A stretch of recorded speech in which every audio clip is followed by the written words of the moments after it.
तो जैसा कि लास्ट एपिसोड में हमने देखा था कि शिमो के पास सबसे अलग स्पेस एट्रीब्यूट है। एक ऐसा स्पिरिचुअल रूट था जिसकी cultivation method black demon sect के पास मौजूद नहीं। हालांकि इस सेक्ट का वाइस मास्टर शिमो को अपना डायरेक्ट डिसाइपल बनाने का ऑफर पेश करता है, मगर शिमो ने इसके लिए मना कर दिया क्योंकि वो किसी की गुलामी करना नहीं चाहता था। इतना ही नहीं, शिमो ने स्पिरिट नरिशिंग आर्ट को मास्टर करना शुरू कर दिया, जिसमें वो टैलिस्मान आर्ट पर भी काम करने लगा और काफी मेहनत के बाद उसने अपना पहला लोअर ग्रेड वाला फायरबॉल टैलिस्मान बना लिया था।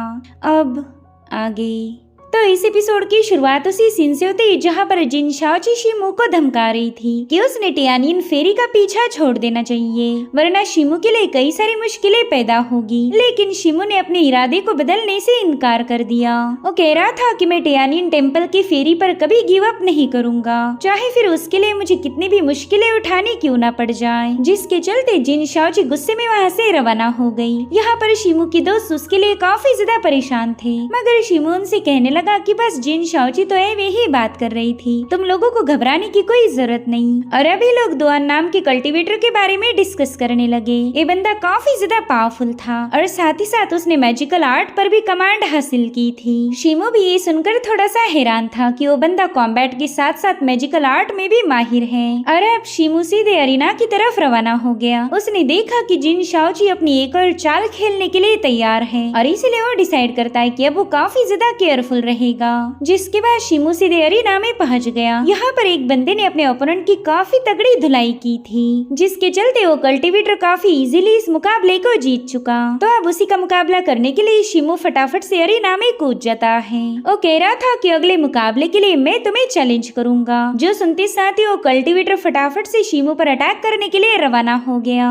मगर शिमो उसके अटैक को बेंड होते हुए डॉच कर लेता है। इसलिए उस बंदे ने गुस्से में आकर शिमो पर अपनी यांग फायर से अटैक करना शुरू कर दिए। वो अपने यांग फायरबॉल रिलीज करते हुए उस पूरी अरीना में आग लगा रहा था। तो शिमो के पास उन्हें डॉज करने के अलावा और कोई ऑप्शन नहीं। जो देखो बंदा उससे कहने लगा कि ऐसे अटैक को डॉज करने से तो तुम जीत हासिल नहीं करने वाले। अगर मुझे हराना है तो असली मर्द बन के मेरा मुकाबला करो। और इसी दरमियान वो अपनी तलवार लेकर शिमो के काफी करीब पहुंच चुका था और इस बार भी शिमो ने बेंड होते हुए उसके अटैक को काउंटर कर लिया। और अब शिमो भी अपनी पावर्स को एक्टिवेट करते हुए उस पर एक जबरदस्त स्लैश रिलीज कर देता है। वो कह रहा था हाँ, तेरा मुकाबला करने के लिए मुझे अपनी पावर्स का यूज तो करना ही पड़ेगा, सिर्फ डॉजिंग से मुकाबला जीता नहीं जा सकता। और शिमो का ये अटैक इतना ज्यादा इम्प्रेसिव था कि वो बंदा ऑन दी स्पॉट इस मुकाबले में हार गया। शिमो को दूसरा अटैक करने की कोई जरूरत भी नहीं पड़ने वाली थी। शिमो की ताकत देखकर ब्लड ड्रैगन सोसाइटी का बंदा जुनलिंग पवेलियन के बंदे हुआन से कहने लगा कि शिमो ने तो काफी जल्दी अच्छी खासी प्रोग्रेस कर ली। और अब हमें शिमो के दोस्त बाइशी का मुकाबला दिखाया जाता है, जो कि अपने तेज तर्रार पंचेस के साथ अपने अपोनेंट को बड़ी ही आसानी से हरा चुका था।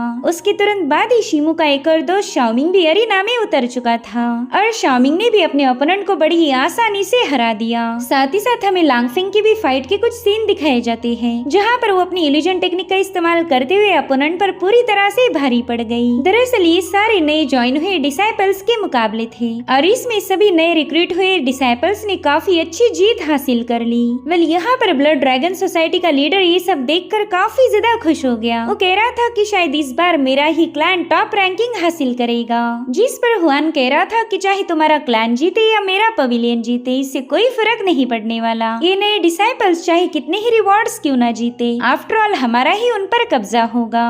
और दोस्तों यही वजह थी कि शिमो ने किसी भी टीम को ज्वाइन नहीं किया था, क्योंकि उसे पता है यहाँ पर फ्री में कुछ भी नहीं मिलता।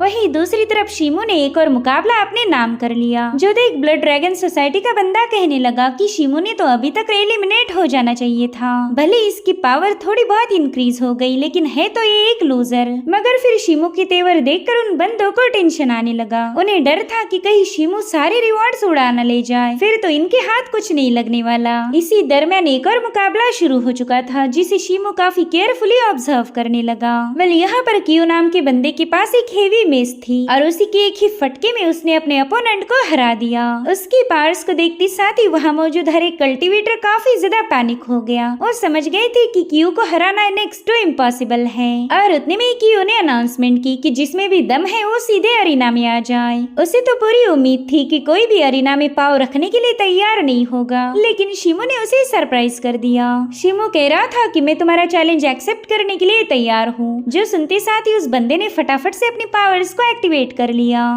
इतना ही नहीं, शिमो भी अपनी ऑरा को रिलीज करते हुए सीधे कियो के साथ भिड़ चुका था। वेल यहाँ पर कियो शिमो पर डोमिनेंस साबित करने के लिए काफी ज्यादा स्ट्रगल कर रहा था और फाइनली उसने जैसे तैसे शिमो को थोड़ा सा पीछे पुश कर दिया और शिमो से कहता है कि मुझे तो जरा भी उम्मीद नहीं थी कि तुम्हारे पास ऐसी ब्रूट फोर्स है जो मेरा मुकाबला कर सके। इनफैक्ट हम दोनों की रॉ पावर काफी ज्यादा मिलती जुलती है। अगर सच बताओ तो तुम मुझे इंटरेस्टिंग लगे। वहीं पर शिमो भी सोच रहा था कि हाँ, ये बात तो बिल्कुल बराबर है, हम दोनों की डिवाइन स्ट्रेंथ में कोई भी फर्क नहीं। और उतने में क्यू अपनी मेस का इस्तेमाल करते हुए शिमो को पीछे हटने पर मजबूर कर देता है। साथ ही साथ उसने अपनी डिवाइन स्ट्रेंथ का इस्तेमाल करते हुए शिमो पर एक और हमला कर दिया था। उसे पूरा यकीन था कि इस फाइनल अटैक में शिमो उसके सामने पूरी तरह से घुटनों पर आ ही जाएगा, लेकिन शिमो ने एक बार फिर से उसे सरप्राइज कर दिया। उसका एक ही जबरदस्त स्लैश अटैक क्यू की मूव को डिस्ट्रॉय कर चुका था, जिसमें अरीना में एक जोरदार एक्सप्लोजन हो गया। दरअसल क्यू हुआन का जूनियर था, तो डुआन उससे कहता है कि भाई ऐसा लग रहा है कि तेरा बंदा उस शिमो के सामने हार जाएगा। तो हुआन उससे कहने लगा कि तुम बिल्कुल फिक्र मत करो कि वो मिड पोस्ट नेटल स्टेज का कल्टीवेटर है, शिमो से डील करना उसके लिए कोई बड़ी बात नहीं। और उतने में कियो ने अपनी मेस को स्पिन करते हुए वहाँ पर फायर का एक बहुत बड़ा टोर्नेडो फॉर्म कर लिया, जो कि शिमो की तरफ काफी तेजी से आगे बढ़ रहा था। तो शिमो ने भी फटाफट से अपनी सोर्ड सीधे उस टोर्नेडो में पियर्स कर दी, जिसमें वो टोर्नेडो और भी ज्यादा एक्सपांड होकर शिमो को पीछे की तरफ पुश कर देता है। यहाँ पर शिमो इतना तो समझ गया था कि इस बंदे की ताकत काफी ज्यादा भयानक है। अगर इसकी स्ट्रेंथ को कंपेयर किया जाए तो ये जिन शाओची को भी पीछे छोड़ देगा। पता नहीं इस बंदे ने इतनी फियर स्ट्रेंथ को पजेस कैसे किया। वेल ये बात साबित हो गई थी कि कियो शिमो के मुकाबले काफी ज्यादा पावरफुल है और उसकी इसी स्ट्रेंथ को देखकर हुआन भी उससे इम्प्रेस हो गया। और अब हमें थोड़ी देर पहले की कहानी दिखाई गई, जहाँ पर हुआन ने कियो से मुलाकात की थी। यहाँ पर हुआन कियो से कह रहा था कि तुम्हारी ब्रूट फोर्स पर मुझे पूरा भरोसा है। मैं अच्छे से जानता हूँ कि तुम अरीना में जाने के बाद अपना बेस्ट देकर हमारी जुनलिंग पवेलियन को जीत हासिल करा के दोगे। और अब कहानी दोबारा से प्रेजेंट टाइम में आ जाती है, जहाँ पर कियो ने गुस्से में आकर शिमो पर लगातार हमले करना शुरू कर दिए। तो शिमो भी बड़ी ही तेज रफ्तार के साथ उसके हमलों को डॉज करने लगा। उसे पता था कि अब कियो काफी ज्यादा भड़क चुका है और उतने में कियो ने अपनी मेस का इस्तेमाल करते हुए शिमो की सीधे कोर पर हमला कर दिया। ये इम्पैक्ट इतना ज्यादा तगड़ा था कि शिमो घायल होकर पीछे की तरफ घसीटा गया, जो देख डुआन भी काफी ज्यादा इम्प्रेस हो गया। वो हुआन से कह रहा था कि हाँ, ये बात तो माननी पड़ेगी कि तेरा जूनियर काफी ज्यादा पावरफुल है। शिमो ने अभी तक न जाने कितने ही सारे फाइट में पार्टिसिपेट किया, लेकिन उसे कोई भी इतनी बुरी तरह से घायल नहीं कर पाया था। जिस पर हुआन कह रहा था कि ये तो कुछ भी नहीं, अभी तक कियो ने अपनी इनेट डिवाइन स्ट्रेंथ का पूरा इस्तेमाल भी नहीं किया। अगर वो अपने फुल पोटेंशियल को अनलिश करे तो अपने से भी अपर लेवल वाले बंदे को हरा सकता है। हालांकि शिमो थोड़ी देर में रिकवर हो गया और ये देखते साथ ही कियो काफी ज्यादा शॉक हो जाता है। और अब अटैक करने की बारी शिमो की थी। वो सीधे कियो की तरफ चार्ज होते हुए उस पर मुसलसल हमले करने लगा। इन दोनों की इनेट स्ट्रेंथ काफी ज्यादा भयानक थी, मगर कियो की शक्ल से ही पता लग रहा था कि शिमो को हराना उसके लिए मुश्किल होगा। और उसी वक्त शिमो की बॉडी से बहुत ही स्ट्रॉन्ग ऑरा रिलीज होने लगी। यहाँ पर उसने अपनी 8 विंड स्ट्राइक टेक्निक को एक्टिवेट कर लिया था। उसके ऐसा करते साथ ही पूरा अरीना लाइटनिंग पावर से जगमगाने लगा। साथ ही साथ शिमो के कई सारे फॉर्म वहाँ पर अपीयर हो चुके थे। तो अब उन फॉर्म्स के अटैक से खुद को बचाने के लिए कियो ने अपने सामने एक पावरफुल शील्ड को क्रिएट कर लिया, जिसके चलते शिमो के अटैक डिस्ट्रॉय हो गए थे। इनफैक्ट शिमो भी उस शील्ड को देखकर थोड़ा सा सरप्राइज हो जाता है। उसे लगा नहीं था कि कियो इतनी आसानी से उसकी मूव को काउंटर कर लेगा। तभी वो देखता है कि कियो ने उस पर काउंटर मूव का इस्तेमाल किया है। यहाँ पर उसके कई सारे मेस के फॉर्म क्रिएट होकर शिमो पर हमला करने के लिए रवाना हो चुके थे। तो शिमो ने भी सीधे उन हमलों के बीच में छलांग लगा दी और बड़ी ही इजीली उन्हें पास करते हुए आगे बढ़ रहा था। और यहाँ पर उसने एक बार फिर से अपनी 8 विंड स्ट्राइड को एक्टिवेट कर लिया था, जो देखकर कियो भी थोड़ा सा हैरान हो गया। वो कह रहा था कि ये बंदा तो अभी भी हार मानने के लिए तैयार ही नहीं। और शिमो से कहता है कि अभी भी वक्त नहीं गुजरा, जल्दी से मेरे सामने सबमिट कर। तुझे पता होना चाहिए कि तेरी उतनी औकात ही नहीं कि तू मुझे हरा पाए। लेकिन शिमो ने अटैक इसलिए किया था ताकि उस बंदे की शील्ड की कमजोरी को पहचान सके और अब उसे इस ची सर्कुलेशन का वीक पॉइंट मिल चुका है। और फिर शिमो ने सीधे छलांग लगाते हुए उसी पॉइंट में अपनी तलवार स्टैप कर दी, जिसके चलते एक ही सेकंड के अंदर क्यू की शील्ड तार तार होकर बिखर जाती है। और अब वो खुद को संभाल पाई इससे पहले ही शिमो ने उस पर एक जोरदार पंच हिट कर दिया। क्यू तो शिमो ने डिलीवर किए हुए इस मुक्के की वजह से काफी ज्यादा घायल हो चुका था। वो कहता है शिमो अब ये मत बोलना कि तुमने अपनी असली स्ट्रेंथ को अभी तक छुपा के रखा। तो शिमो उसे बताने लगा कि मुझे खुद होकर अपनी ताकत का शो ऑफ करना जरा भी पसंद नहीं, मैं तो बस ये देखना चाहता था कि मेरा दुश्मन कितने पानी में है। हालांकि क्यू ने अभी भी हार मानने से इनकार कर दिया और एक बार फिर से ये दोनों आपस में भिड़ चुके थे। इन दोनों में एक जबरदस्त क्लैश हो गया। वेल यहाँ पर ये दोनों भी अपनी इनेट डिवाइन स्ट्रेंथ का इस्तेमाल कर रहे थे और दोनों की ब्रूट फोर्स इक्वल होने की वजह से कोई भी हार मानने के लिए तैयार नहीं था, जिसके चलते ऑडियंस को भी एक पैसा वसूल मुकाबला देखने को मिला। शिमो ने अपना पूरा दम लगाते हुए इस बंदे पर जोरदार पंच हिट कर दिया, जिससे वहाँ पर काफी स्ट्रॉन्ग स्पिरिचुअल एनर्जी रिलीज होने लगती है और फाइनली शिमो ने क्यू की बोन को क्रैक कर दिया था। वेल यहाँ पर क्यू घायल तो बहुत हो चुका, लेकिन हुआन को पूरा भरोसा था कि क्यू इतनी जल्दी हार नहीं मानने वाला। उसने अभी तक अपने हुक्म का इक्का रिवील नहीं किया था और इसी पल में क्यू को हुआन ने कई बातें याद आने लगती है। हुआन उससे कह रहा था कि हमारे ब्लैक डीमन सेक्ट में सिर्फ पावर को ही रिस्पेक्ट दी जाती, जो बंदा कमजोर है वो आज न कल किसी न किसी का शिकार बन ही जाएगा। इनफैक्ट हारे हुए लोगों को सीधे सर्वेंट बनाया जाता है। अगर तुम किसी की गुलामी नहीं करना चाहते तो इस मुकाबले को जीत कर ही वापस आना। तो यही सारी बातें सोचने के बाद क्यू कहने लगा कि ना, मैं हार नहीं मान सकता। और इतना कहते साथ ही उसने अपनी बॉडी में जितनी भी पावर बची थी उस सबको दाव पर लगा दिया। इसे तो ये समझ नहीं आ रहा था कि हुआन तो बस खुद के फायदे के लिए इसे मैनिपुलेट कर रहा है। खैर एक बार फिर से वो अपनी मेस उठाकर शिमो पर अटैक करने के लिए निकल चुका था और ये देखकर शिमो भी थोड़ा सा सरप्राइज हो गया। वेल यहाँ पर क्यू अपनी अल्टीमेट मूव का इस्तेमाल करता है, जिसे डायमंड क्रश कहा जाता था। उसके ऐसा करते साथ ही वहाँ पर एनर्जी का एक बहुत बड़ा बॉल क्रिएट हो गया, जो कि अपनी स्ट्रॉन्ग एनर्जी वेव को रिलीज करते हुए शिमो को क्रश करने आगे बढ़ता है। तो यहाँ पर शिमो ने भी फटाफट से अपनी तलवार को समन कर लिया, जिसके बाद शिमो अपनी मामूली सी सोड की मदद से उस बड़े से एनर्जी बॉल को काउंटर करने लगा। वेल ये नजारा इतना ज्यादा भयानक था कि क्या ही बताए। क्यू को लगा ही नहीं था कि शिमो उसे इतनी तगड़ी टक्कर देगा। इन दोनों की क्लैश की वजह से ऐसा लग रहा था कि मानो उस पूरी जगह पर तूफान आया हो। वहीं पर क्यू का एनर्जी बॉल अब साइज में और भी ज्यादा इंक्रीज होता जा रहा था, जिसके चलते शिमो को उसे काउंटर करना इम्पॉसिबल हो गया और इसीलिए शिमो भी गुस्से में आकर अपनी 8 विंड स्ट्राइड को एक्टिवेट कर लेता है, जिसके चलते वहाँ पर शिमो के 8 फॉर्म क्रिएट हो चुके थे और अब उन्हीं फॉर्म्स ने एक साथ मिलकर उस डायमंड पर कई सारे स्लैश अटैक रिलीज करना शुरू कर दिए और इसी गजब की टेक्निक के साथ शिमो ने फाइनली क्यू के डायमंड क्रश को क्रश कर दिया। वेल ये सब देखकर तो हुआन को अपनी आंखों पर यकीन नहीं हो रहा था। उसने तो इमेजिन भी नहीं किया था कि शिमो जैसा मामूली कल्टीवेटर क्यू पर अपना डोमिनेंस साबित कर देगा। खैर इतनी सारी मार खाने के बावजूद भी क्यू ने अभी तक हार नहीं मानी थी। वो शिमो से कहने लगा कि शायद मैं ये मुकाबला हार जाऊंगा। अभी सुनते साथ ही शिमो थोड़ा सा डिस्ट्रैक्ट हो गया और इसी मौके का फायदा उठाते हुए उसने शिमो पर अपनी पॉइजनस नीडल से हमला कर दिया, मगर शिमो उसे काउंटर करते हुए उस पर अपना फायर टैलिस्मान रिलीज कर देता है। क्यू ने जिस ट्रिक का इस्तेमाल किया, शिमो को ऐसे पैंतरे बिल्कुल भी अच्छे नहीं लगते थे, तो उसे पनिश करने के लिए ही शिमो ने अपने फायर टैलिस्मान का यूज किया था, वरना तो उसका क्यू को इतनी ब्रूटली घायल करने का कोई इरादा नहीं था। सो इस तरह से फाइनली शिमो ये मुकाबला भी जीत चुका था। सभी बंदे उसके नाम से चीयर्स करने लगे कि शिमो वाकई काफी ज्यादा इनक्रेडिबल है। वहीं पर जिन शाओची इरिटेट होते हुए कहने लगी कि पता नहीं मैं इस शिमो का क्या करूं, ये अभी भी अपनी पावर को हाइड कर रहा है। वहीं दूसरी तरफ डुआन हुआन को चिढ़ाते हुए कहने लगा कि तुमने जिस घोड़े पर दाव लगाया था वो तो हार चुका है, मुझे नहीं लगता कि अब तुम्हारा जुनलिंग पवेलियन कोई झंडे गाड़ पाएगा। और ये सारी बातें सुनकर हुआन को भी अब शिमो पर काफी ज्यादा गुस्सा आ रहा था। इधर शिमो अपने दोस्तों के पास पहुंच जाता है, जहाँ पर शाओमिंग उसे बता रहा था कि हमारे भाई बाइशी ने टॉप 5 में क्वालिफाई कर लिया। तब तक लांगफिंग भी शिमो से बात करने पहुंच गई। वो कहती कि अभी का मुकाबला काफी ज्यादा जबरदस्त था, लेकिन मुझे ऐसा लगता है कि तुमने अपनी फुल पोटेंशियल पोटेंशियल का इस्तेमाल नहीं किया। तुम तो अभी भी अपनी असली स्ट्रेंथ को हाइड कर रहे हो। क्या तुम मुझे बता सकते हो कि तुम ऐसा क्यों कर रहे हो? जहाँ तक मैं जानती हूँ, एक असली मर्द हमेशा अपना जी जान लगाकर फाइट करता है, वो कभी कोई कसर पीछे नहीं छोड़ता। लेकिन अब तो मुझे तुम पर शक हो रहा है कि पता नहीं तुम कौन से किस्म के मर्द हो। सच्चे मर्द बनो और अपनी फुल पोटेंशियल का इस्तेमाल करो। अब यहाँ पर शिमो को समझ नहीं आ रहा था कि इस बंदी का मुंह बंद कैसे किया जाए, इसलिए वो लांगफेंग से कहने लगा कि मेरे ख्याल से तुम्हें कोई मिसअंडरस्टैंडिंग हुई। मैंने तो अपनी फुल पोटेंशियल का इस्तेमाल किया था।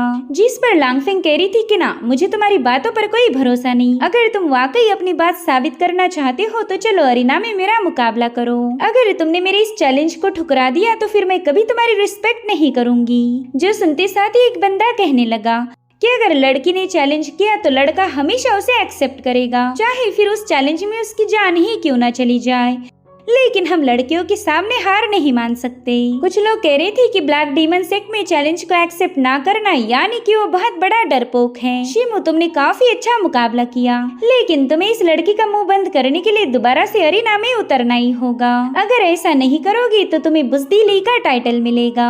मगर शिमो की एक खासियत थी, चाहे उसे कोई कितना ही प्रवोक क्यों न करे, वो वही करेगा जो उसके दिल को मंजूर है। इसलिए वो लांग से कहने लगा कि आज के सारे मैचेस खत्म हो चुके, तो क्यों ना सभी लोग आराम करें। और इतना कहते साथ ही वो लानफेंग की चैलेंज को ठुकरा कर वहाँ से रवाना हो गया। वही दूसरी तरफ हुआन जिन शाओजी से मिलने पहुंच चुका था। उससे कहता है कि एल्डर जिन, शिमो को हराने का हमारा सारा प्लान फेल हो गया। मैंने तो इमेजिन भी नहीं किया था कि वो बंदा कियो को इतनी जबरदस्त टक्कर देगा, लेकिन मेरे पास एक बैकअप प्लान मौजूद है। अगर आप मुझे एक और मौका दो तो मैं जरूर से उस शिमो को क्रश कर दूंगा। मैं आपसे प्रॉमिस करता हूँ कि इस बार हमारा प्लान बिल्कुल भी फेल नहीं होने वाला। तो जिन शाओजी उसकी तरफ आगे बढ़ते हुए कहने लगी कि मुझे तुम्हारे तेवर काफी ज्यादा पसंद आए। और इतना कहते साथ ही उसने अपने लाइटनिंग विप को बाहर निकाल लिया। वो कहती है कि ये मैजिकल विप तुम अपने पास रखो, हो सकता है कि शिमो को हराने के लिए इमरजेंसी में ये काम आ जाए। वेल, हुआन को तो बिल्कुल भी उम्मीद नहीं थी कि उसे एक मैजिकल आर्टिफैक्ट मिलेगा जो काफी ज्यादा पावरफुल है, यानी कि शिमो को क्रश करने के चांसेस अब और भी ज्यादा सॉलिड बन चुके थे।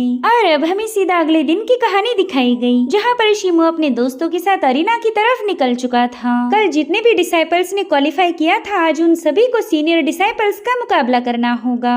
और शिमो को पता है कि कल के मुकाबले आज का दिन काफी ज्यादा भयानक होगा। और अब अरीना में एक एल्डर अनाउंसमेंट करने लगा कि आज के मुकाबले के रूल्स काफी ज्यादा सिंपल हैं। जितने भी नए डिसाइपल्स है उन्हें क्लास सी के सीनियर डिसाइपल्स को फेस करना होगा। अगर तुम उन सीनियर डिसाइपल्स को हरा पाए तो उनकी रैंकिंग सीधा तुम्हें मिल जाएगी, साथ ही तुम लोगों को बढ़िया से रिवॉर्ड से भी नवाजा जाएगा। वेल, यहाँ पर शिमो की नजर पड़ी जिन शाओजी पर। वो जानता था कि बंदी आज कोई ना कोई गड़बड़ी जरूर करेगी। और तभी एक नया डिसाइपल अरीना में उतर गया। वो कह रहा था कि सीनियर डिसाइपल्स की जितनी भी लिस्ट है उसमें से लोवेस्ट रैंकिंग वाले बंदे का मैं मुकाबला करना चाहूंगा। जो सुनते साथ ही एक बंदे ने फटाफट से अरीना में छलांग लगा दी। इधर बाइशी और शाओमिंग कह रहे थे कि इस बंदे ने जानबूझकर लोअर रैंकिंग वाली कल्टीवेटर को सिलेक्ट किया ताकि इसके जीतने के चांसेस बढ़ जाए। और अब वो डिसाइपल अपने पावर्स को एक्टिवेट करते हुए सीधे अपोनेंट पर चार्ज करने निकल पड़ता है, लेकिन उस बंदी ने अपने एक ही फटके में उसे हरा दिया था।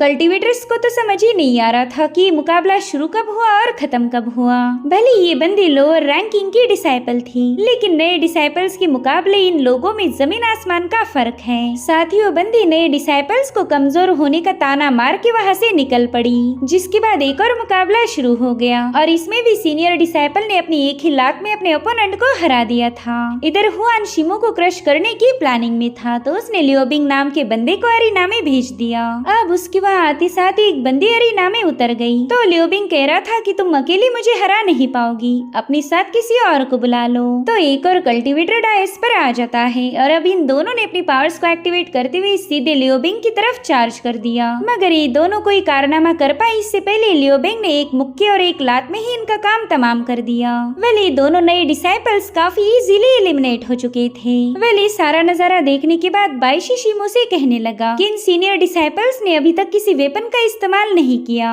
और ये लोग हमसे बस 1 साल पहले ही ज्वाइन हुए थे, तो फिर ये लोग इस 1 साल में ही इतने ज्यादा स्ट्रॉन्ग कैसे बन गए। तो शिमो बताने लगा कि ना, ये लोग काफी ज्यादा पुराने हैं और इन्हें जानबूझकर आज यहाँ पर लाया गया है ताकि नए डिसाइपल्स के दिल में दहशत फैलाई जाए। और अगर सीनियर डिसाइपल्स इसमें कामयाब हो गए तो फिर यहाँ पर नए डिसाइपल्स डिसाइपल्स का जीना हराम हो जाएगा। वहीं पर लियोबिंग कहने लगा कि मैंने आते साथ ही 3 बंदों को हरा दिया, मगर तुम लोग तो इतने में ही पैनिक हो गए। ये तो मेरा फुल टू इंट्रो भी नहीं था। शायद इस बार के नए डिसाइपल्स की बैच काफी ज्यादा कमजोर है। किसी में इतना दम है ही नहीं कि मुझे चैलेंज करे। और उतने में लानफेंग सीधे अरीना में कूद जाती है। लियोबिंग उससे कह रहा था कि मैंने तुम्हारी काफी सारी तारीफें सुनी है। ऐसा कहा जा रहा कि नए डिसाइपल्स में सिर्फ तुमने ही टॉप रैंकिंग हासिल की और शायद इसी वजह से तुम्हें अपनी औकात पता नहीं। मगर कोई बात नहीं, आज तुम्हारा ये सीनियर तुम्हें काफी अच्छा सबक सिखाएगा। जो सुनते साथ ही लांगफेंग ने अपनी स्पिरिचुअल ब्लेड का इस्तेमाल करते हुए उस बंदे पर हमला कर दिया, मगर वो अपने सामने एनर्जी की एक शील्ड फॉर्म कर लेता है और उसने बड़ी आसानी से लांगफेंग की इस अटैक को डिसमिस कर दिया। अब अटैक करने की बारी उसकी थी, तो लांगफेंग ने फटाफट से अपनी बेल को रिंग करते हुए उसके सामने के इल्यूजन क्रिएट कर लिया। यही तो लांगफेंग की असली एबिलिटी थी, वो बड़ी आसानी से किसी को भी इल्यूजन में ट्रैप कर सकती है। तो लियोबिंग भी इससे बच नहीं पाता। वो पूरी तरह से लांगफेंग के इल्यूजन में ट्रैप हो चुका था। जो देख बाइशी खुश होते हुए बताने लगा कि अब लानफेंग के पास इस पर हमला करने का काफी अच्छा मौका है। हालांकि शिमो कह रहा था ना, ये इतना आसान तो नहीं होने वाला। इधर लानफेंग अपनी ब्लेड लेकर सीधे लियोबिंग की तरफ आगे बढ़ने लगी, मगर उसी वक्त लियोबिंग ने उस इल्यूजन को ब्रेक करना शुरू कर दिया। अब जैसे लानफेंग ने उस पर अटैक किया, और फटाफट से अपने स्पीयर की मदद से उसके अटैक को काउंटर कर लेता है।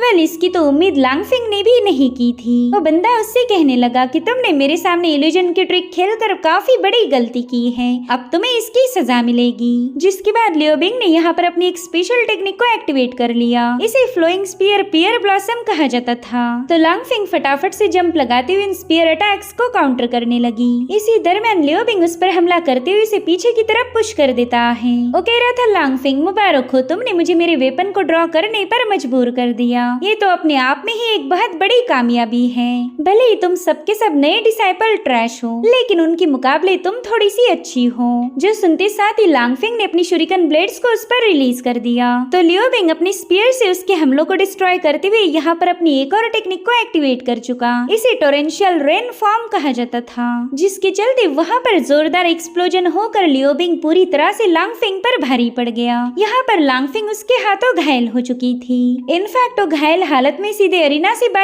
जाने वाली थी, और अगर ऐसा हुआ तो सीधे मुकाबले से एलिमिनेट हो जाएगी। लेकिन लियोबिंग अभी भी उसकी धुलाई करना चाहता था, इसलिए उसने अरीना की एज पर जाकर लांगफेंग पर एक जोरदार हिट कर दिया, जिसके चलते लांगफेंग दोबारा से अरीना में आकर पटक चुकी थी। ये सब देख नए डिसाइपल्स काफी ज्यादा शॉक हो जाते हैं। बाइशी कह रहा था कि लांगफेंग ऑलरेडी ये मुकाबला हार चुकी है, तो तुमने दोबारा से उसे अरीना में पुल क्यों किया। यहाँ पर लांगफेंग जैसे तैसे उठने की कोशिश कर रही थी, लेकिन लियोबिंग उसे जलील करते हुए उस पर अपना पाव रख देता है। जो देख शाओमिंग गुस्से में कहने लगा कि ये बंदा तो हमारी सिस्टर को ह्यूमिलेट कर रहा। जो सुनकर लियोबिंग कह रहा था कि तुम नए डिसाइपल सब के सब लूजर्स हो। वेल, यहाँ पर शिमो भी अब इस बंदे पर काफी ज्यादा भड़क गया था, क्योंकि ये मुकाबला ना होकर बस एक जलीलियत है। जानबूझकर ये बताया जा रहा था कि नए डिसाइपल्स की यहाँ पर कोई औकात नहीं। तो लानफेंग जैसे तैसे उठकर उस बंदे पर अटैक करने की कोशिश करती है, लेकिन इसका अंजाम भी बिल्कुल सेम था। लियोबिंग को तो उसे और ज्यादा घायल करने का मौका मिल गया। उसने अपने कई सारे पंचेस हिट करते हुए लानफेंग को नीचे पटक दिया, और इस बार वो अपनी फाइनल मूव के लिए तैयार था।